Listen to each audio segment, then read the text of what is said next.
22 тамыз үнсіздік күні. Неге? Не үшін үнсіздік?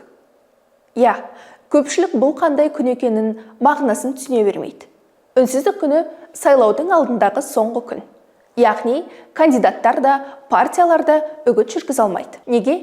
Өйткені сайлаушыға соңғы шешімін ешкімнің ықпалынсыз қабылдауға уақыт беріледі. Бір күн бойы жаңа жарнама да, жаңа үндеу де болмайды. Осы себепті бұл күн үнсіздік күні деп аталады. Заң не дейді?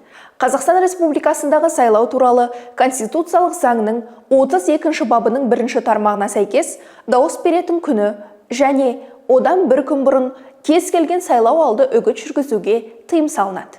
Ал сайлау алды үгіттің қашан басталып, қашан аяқталатыны осы заңның 27 бабында көрсетілген.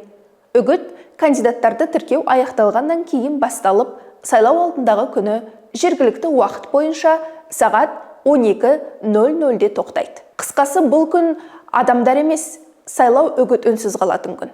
Бұл әр сайлаушының өз таңдауының ешкімнің ықпалынсыз жасауына мүмкіндік береді.